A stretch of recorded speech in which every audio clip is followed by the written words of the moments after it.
दोस्तों, इस देश का आम नागरिक होने के नाते मैं आपको चीज़ों से अवेयर करने के लिए इस वीडियो को बना रहा हूँ। भारत का युवा और छोटे बच्चे भी इस ड्रीम 11 का शिकार बन रहे हैं। वैसे तो ड्रीम 11 की एज लिमिट 18 साल है, लेकिन छोटे बच्चे ही अपनी 18 साल की आईडी बनाकर अपने मम्मी पापा के अकाउंट में पैसे ले देकर इस गेम को खेल रहे हैं। यहाँ पर बच्चे ड्रीम 11 पर किस तरह से फंसते चले जा रहे हैं, आपने इसकी कल्पना भी नहीं की है। क्योंकि इस गेम को ऑनलाइन खेला जाता है तो ये हमें थोड़ा प्रोफेशनल लगता है, एक जुआ जैसे नहीं। गवर्नमेंट के हिसाब से अगर कोई गेम लक पर डिपेंड हो तो उसे जुआ कहा जाता है, सट्टेबाजी कहा जाता है। विराट कोहली आज 100 रन मारेगा, इस पर 1 करोड़ रुपए लगा दिए गए, और अगर उसने 100 रन मारे तो 1 करोड़ रुपए जीत गए, और 100 रन नहीं मारे तो वो पैसे गए। इस तरह के गेम को बैटिंग या सट्टा कहा जाता है, और यह गवर्नमेंट के हिसाब से इनलीगल कहलाता है। किसी गेम में आपका दिमाग यूज हो रहा है तो यह पूरी तरह से लीगल माना जाएगा, और मेरे हिसाब से फैंटेसी गेम एक तरह का जुआ कहलाता है, जिसे अलग अलग तरह के शब्दों के गोलमाल से रूल से हटा दिया गया और बताया गया कि यह एक दिमाग का खेल है। गवर्नमेंट को इस गेम से अच्छा खासा टैक्स मिलता है, जीतने वाले से 30% और कंपनी की तरफ से 30%, यानी 60% गवर्नमेंट को टैक्स मिल रहा है। इसलिए गवर्नमेंट भी कोई एक्शन नहीं लेती। आप बताइए कि जुए में होता क्या है? आप पैसे जीतेंगे या हारेंगे, मतलब कि पूरी तरह से नसीब का खेल होता है। नसीब ने साथ दिया तो जीत गए, नसीब में साथ नहीं दिया तो हार गए। अब आप यह सोचेंगे, फैंटेसी गेम में जब हम टीम बनाते हैं तो हम किसी खिलाड़ी को कैप्टन या वाइस कैप्टन चुनते हैं। अगर वह कैप्टन चला तो हम पैसे जीते, और वो वॉइस कैप्टन और कैप्टन नहीं चलते तो हमारे 49 रुपये भी वापस आने की संभावना कम हो जाती है। अब बात आती है 1 करोड़ जीतने की, तो यहाँ पर 50 लाख लोगों में क्या ही है कि आपकी किस्मत चलेगी। 2 लोगों में जुआ होता है तो 50% जीतने की उम्मीद रहती है, तो 50% हारने की।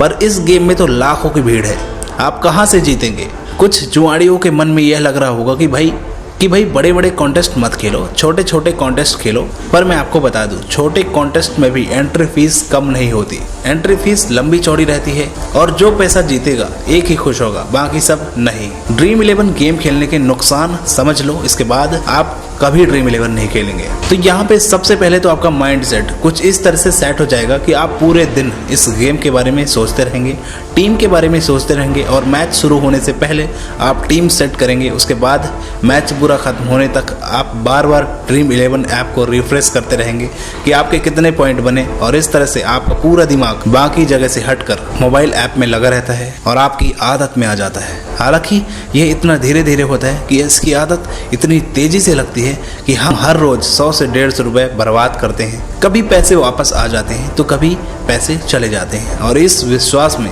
हम खेलते रहते हैं कि कभी न कभी हमारा नंबर आएगा, कभी न कभी हम जीतेंगे। और अचानक से कभी आपको न्यूज़ मिलती है कि आपके मोहल्ले, आपके आसपास के शहर में किसी ने 1 करोड़ रुपए फैंटेसी गेम से जीता है, तो आप फिर से शुरू हो जाते हैं, 10-15 टीम इकट्ठा बनाने लगते हैं और लंबा पैसा लगाकर फिर से जोश में आकर गेम खेलने लगते हैं, और पता चलता है कि वो पैसे भी आपके चले गए। अब ये जुआ नहीं तो क्या है? दूसरा नुकसान ये है कि आपकी मेहनत से कमाए हुए पैसे सब ड्रीम 11 में जाता है, और यहाँ पर जीतने की उम्मीद 0.0005% रहती है, हारने की उम्मीद तो 99% रहती है। और आप डेली 1 करोड़ रुपए जीतने के लिए 49 रुपये लगाते हैं, और जब मैच खत्म होने वाला होता है तो भगवान से प्रार्थना करते हैं कि भाई मेरा 49 रुपये ही वापस आ जाए। तो ऐसा सबके साथ होता है। कई ऐसे लोग हैं जो कहते हैं भाई हम तो जीतते हैं यार, हमने काफ़ी पैसे जीते हैं। तो हमने कब कहा भाई कि पैसे नहीं जीतते? अब ड्रीम 11 कंपनी पैसे कैसे कमाती है इसको भी थोड़ा समझो। कंपनी एक कॉन्टेस्ट में 30% कमा लेती है।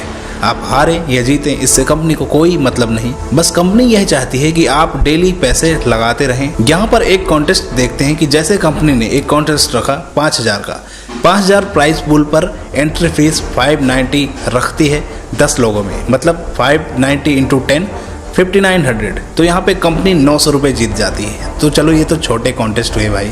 बड़े कॉन्टेस्ट पे आते हैं। मान के चलो कंपनी ने एक प्राइस पूल बनाया 10 करोड़ का, और यहाँ पे 34 लाख लोग 39 रुपीज़ देंगे। तो यहाँ पे सोचिए कि 34 लाख × 39 13 करोड़ 26 लाख रुपए हो गए कंपनी के पास। अब यहाँ पे कंपनी को 10 करोड़ विनर्स में बांटना है बाकी 3 करोड़ 26 लाख का फायदा कंपनी कमा ली। तो सोचो, एक कॉन्टेस्ट से कंपनी ने 3 करोड़ 26 लाख रुपए कमाए।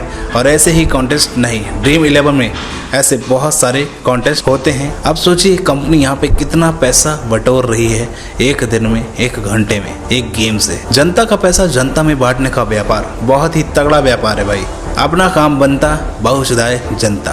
फैंटेसी गेम में फ्रॉड होता है या नहीं, आज थोड़ा इसको भी समझो। दोस्तों, बड़े बड़े गेम में हर चीजें फिक्स होती हैं। और क्या आपको पता है कि ये आपके साथ भी हो सकता है? क्या पता जो 2 टॉप के विनर होते हैं या जो 10 करोड़ रुपए जीतने वाले होते हैं, वो 2 कंपनियों की फेक आईडी हो, जो मैच के एंड में अचानक से ऊपर आ जाती हो, जिनसे इन्हें इतना लंबा लंबा अमाउंट बाकी लोगों में भी ना बांटना पड़े और वह रकम भी कंपनी ही जीत जाए। और कंपनी ऐसा कर भी सकती है क्योंकि आपके हाथ में कुछ नहीं, आपके हाथ में है तो सिर्फ 50 रुपए देना, पैसे लगाना। कंपनी का सर्वर, कंपनी का वेबसाइट, कंपनी का टेक्नोलॉजी सब कंपनी के हाथ में है। कंपनी का सॉफ्टवेयर सब कुछ कंपनी के हाथ में है। कंपनी वहां से क्या कर रही है आपको बिल्कुल भी नहीं पता।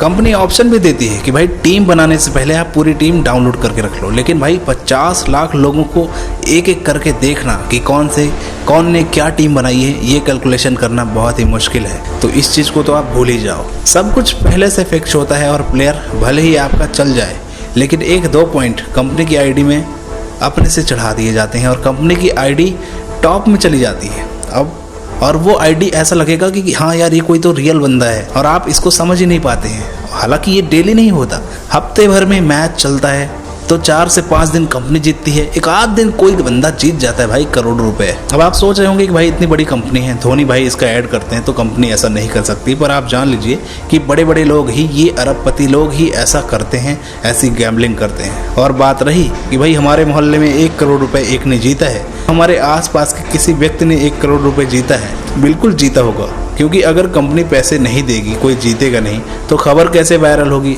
आपके अंदर लालच कैसे पहुंचेगी, आप तक बात कैसे पहुंचेगी, आपके मन में लालच कैसे आएगी। तो कोई ऐसे घर के कोई व्यक्ति आपके आसपास जीत भी जाता है और हफ्ते में 1-2 दिन आसपास के बंदे जीत जाते हैं, तो बाकी दिन कंपनी के बंदे जीतते हैं, कंपनी की आइडिया जीतती हैं। ऐसा हो सकता है क्योंकि टेक्नोलॉजी की जानकारी मुझे है, तो मैं अपनी राय आपको दे रहा हूँ कि ऐसा होता है। इसलिए भाई इस गेम को आज ही खत्म करें, आज ही हटाएं। ड्रीम 11 फैंटेसी गेम ब्लॉक करें, बिल्कुल बायकॉट करें फैंटेसी गेम को। दोस्तों, आप ड्रीम 11 की वेबसाइट चेक कर लीजिए, कहीं पे भी आपको 1 करोड़ रुपए जीतने वाले व्यक्ति की फोटो या ये सब चीज़ें नहीं दिखाई जाती, क्योंकि रियल में ऐसे लोग एग्जिस्ट नहीं करते हैं जो करोड़ों रुपए जीतते हैं। और जो करते हैं कभी कभी, तो उनकी फोटो क्यों दिखाएगी कंपनी? दोस्तों, कंपनी यहाँ पे जानती है कि लोगों की लत लग चुकी है, हमें मार्केटिंग करने की जरूरत नहीं, और ना अब ड्रीम 11 ज़्यादा ऐड नहीं चलाती, क्योंकि कंपनी को खुद पता है कि भाई अब हमारा मार्केट ऑलरेडी बढ़ चुका है, ऐड नहीं चलाएंगे तो भी हमें कोई दिक्कत नहीं। पहले ड्रीम 11 ऐप प्ले स्टोर पे नहीं था, लेकिन अब प्ले स्टोर पे भी आ चुका है, क्योंकि वही मैंने बताया ना कि शब्दों का घोलमाल करके, रूल्स को ब्रेक करके। दोस्तों, ड्रीम 11 कोई प्रोफेशनल तरीका नहीं है पैसे कमाने का। आप हमेशा शॉर्ट टर्म सोचेंगे कि मैं शॉर्ट टर्म से पैसे कमा लूँ, तो वो शॉर्ट टर्म आपको बहुत ही तगड़ा बर्बाद करेगा एक दिन। इसलिए कभी भी शॉर्ट टर्म यूज़ नहीं करने का, हमेशा लॉन्ग टर्म के लिए सोचें, ताकि आप ज़्यादा से ज़्यादा अर्निंग कर सकें, ज़्यादा से ज़्यादा पैसे कमाएं और एक अच्छा कैरियर बनाएं।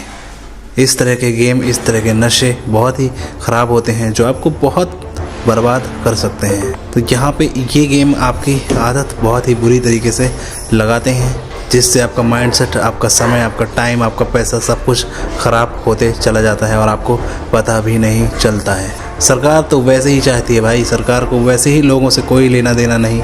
सरकार आज की डेट में सब कुछ बेच रही है, सब कुछ ख़त्म कर रही है, पर आप ये समझिए कि आपको किस तरह से सर्वाइव करना है, आपको किस तरह से जीना है, वो आप डिसाइड कीजिए और वो आप ही कर सकते हैं। तो दोस्तों, इस वीडियो को यहीं पे करते हैं ख़त्म। अगर आपको कोई बात बुरी लगी हो तो क्या कर सकते हैं। मिलते फिर अगली वीडियो में।